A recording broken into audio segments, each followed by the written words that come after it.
Bonjour tout le monde. Café Magic, c'est les news MTG de la semaine et qui interrogent les personnalités magiciennes sur iTunes, Deezer, Spotify, YouTube et Podbean le temps d'un café. Cette semaine, on va parler du Magic Showcase parce que des news, il y en a une tonne. C'est parti pour l'épisode 70. Mais tout d'abord, Jumpstart Historic Horizon qui était en retard est maintenant bel et bien sur Magic Arena. Donc vous pouvez en profiter pour ce set au gameplay un petit peu spécial. Un booster à thème, un autre booster d'un autre thème, on les met ensemble et puis on peut jouer direct. Le format est, paraît-il, parfois sympathique, mais un petit peu cher à 400 gemmes ou 2000 pièces par jeu. Et il y a beaucoup de cartes, même des cartes qui viennent de Modern Horizon 1 et 2 qui arrivent dans l'historique. Et c'est pas évident de se les procurer, il faut vraiment faire chauffer les wildcards, que ça paraît compliqué en jouant du Jumpstart de toutes les obtenir. En tout cas, dans l'historique, il y a plein de nouveaux decks, le format est assez ouvert apparemment, et il y a notamment une combo qui est ressortie de tout ça, avec Vesperlark, une créature qui fait revenir sur le champ de bataille des petites créatures, et aussi avec Davriel's Withering qui rend -1, -2, donc une créature plus petite, mais jusqu'à la fin de la partie, et donc ça peut faire revenir Vesperlark à l'infini. Donc si tu as quelque chose pour gagner des points de vie à chaque arrivée de créature, tu gagnes une infinité de points de vie, et si tu n'as rien de tout ça, ça fait un draw parce qu'on ne peut pas arrêter la combo. Est-ce qu'il y aura un ban ou est-ce qu'il y aura juste un changement des règles d'Arena qui va limiter le nombre de triggers? On verra bien. En tout cas, le format est tout neuf, allez le tester. Et si vous avez des wildcards, allez tester l'historique. Mais surtout, cette semaine, la grosse news, c'était un événement sur Twitch, sur le Twitch officiel de Magic.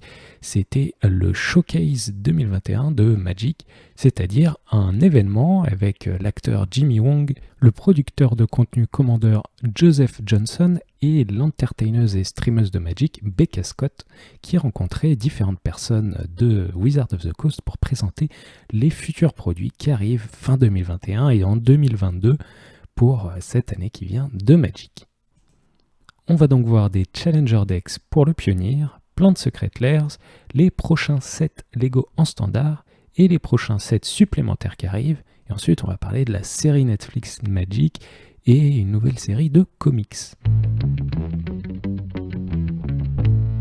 Vous en avez peut-être déjà entendu parler pour le standard, les Challenger Decks, c'est des decks préconstruits que tu peux acheter en LGS ou même sur Amazon et qui sont censés être des decks compétitifs du standard du moment, qui arrivent un petit peu tard, mais qui reprintent beaucoup de cartes et des decks assez convaincants.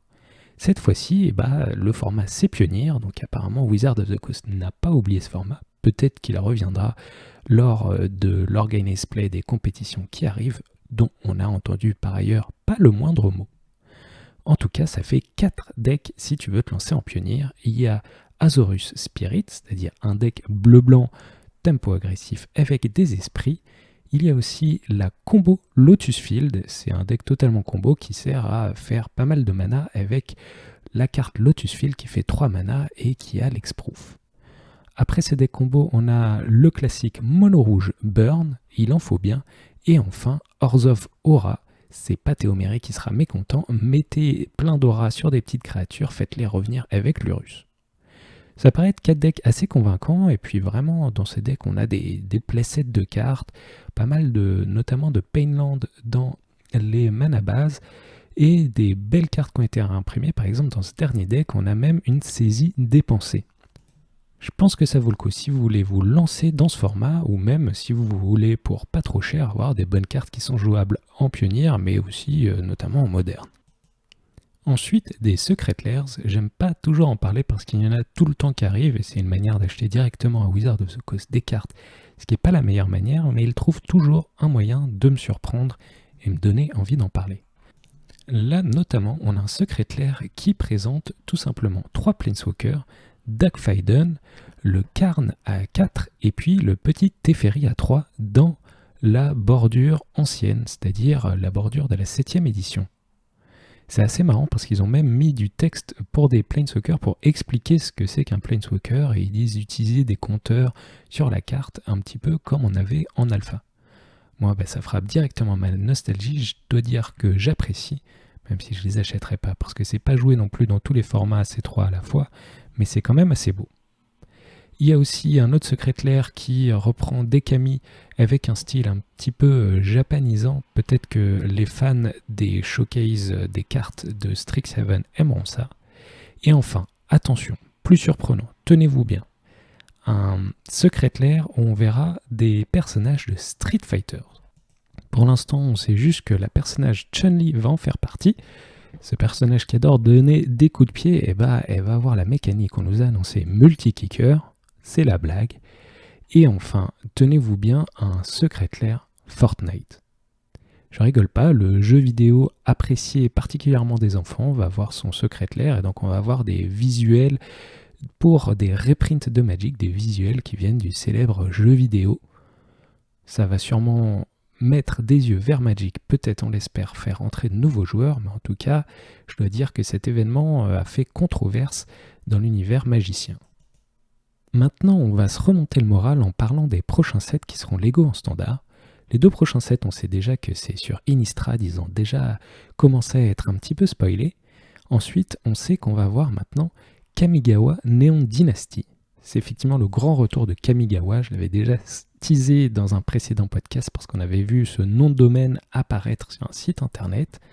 Donc apparemment, ça va être un set futuriste avec des ninjas. Je suis curieux de savoir à quoi ça va ressembler. Les méga fans de Kamigawa comme Val et Guillaume Gauthier, je pense, en sont très heureux, mais l'aspect futuriste, c'est un petit peu différent quand même que le Kamigawa original. On verra. Ensuite, on va avoir un nouveau plan. Ça s'appelle le set Street of New Capenna, les rues de Nouvelle Capenna, et ça va être un univers un petit peu dans l'univers de la mafia où il y aura plusieurs familles mafieuses. Ce sera un set basé sur des couleurs tricolores. D'ailleurs, on peut se demander s'il n'y aura pas le print des triomes restants, la fin du cycle qui sera fait là-dedans. Donc certains disent que ce sera comme les films de mafieux de Chicago. On n'en sait pour l'instant pas trop, mais bon, ça fait toujours plaisir de savoir un nouveau plan qui est ajouté au lore de Magic l'Assemblée. Ensuite, des plans qu'on connaît bien, parce que les 2 prochains sets après ça ont été révélés, ce sera Dominaria United. On revient sur le légendaire plan originel de Magic l'Assemblée, et le suivant va être apparemment encore sur Dominaria, parce que ça s'appelle The Brothers War, la guerre des frères. Quelle guerre la plus fratricide et la plus connue? Non, ce n'est pas Nicol Bolas et Hugin, ce sera bien Urza et Mishra qui vont retourner se battre dans ce set qui, moi, me hype plutôt bien. Des machines, des artefacts, tout ça sur Dominaria, je suis impatient de voir ce que ça va donner. Si vous trouvez que ça fait déjà une bonne quantité de news, eh bien c'est pas fini, vraiment, il y avait beaucoup de choses sur ce stream de 1 heure. Il y a Mark Rosewater lui-même qui est venu déguisé en astronaute annoncer un prochain unset qui s'appellera Infinity. Pour ceux et celles qui ne savent pas, les unsets, c'est des sets dont les cartes ont le bord argenté, qui ne sont pas légales dans aucun format parce que c'est un petit peu des sets blagues en fait, qui n'ont pas du tout vocation à se retrouver dans des sets compétitifs. En tout cas, si Maro a l'air très enthousiaste, ce sera sûrement aussi le cas des fans de ces sets au bord argenté, qui cette fois va se situer vers un nouveau plan, enfin du moins une ambiance, comme ils disent, rétro science-fiction, carnaval de l'espace, parc d'amusement cirque. On verra. Ensuite, un retour à la fois de Donjons & Dragons et de Commander Legends. Parce qu'en 2022, on aura en effet le prochain set Commander Legends qui nous permettra de drafter des decks de commandeurs de DH et qui va cette fois se situer dans l'univers qu'on est en train de visiter de Donjons & Dragons et particulièrement dans Baldur's Gate, la célèbre ville de la Côte des Épées dont vous avez peut-être déjà parcouru les rues dans le jeu vidéo très connu Baldur's Gate 1 et 2. C'est pas fini parce qu'en 2022, on va aussi avoir un nouveau Jumpstart, cette fois pas que sur Arena, enfin je sais pas si ce sera Arena, mais ce sera en papier. Donc des 46 nouveaux boosters à thème, et il y aura notamment des thèmes comme apparemment Eldrazi et créatures à multiples têtes, on pense aux hydres.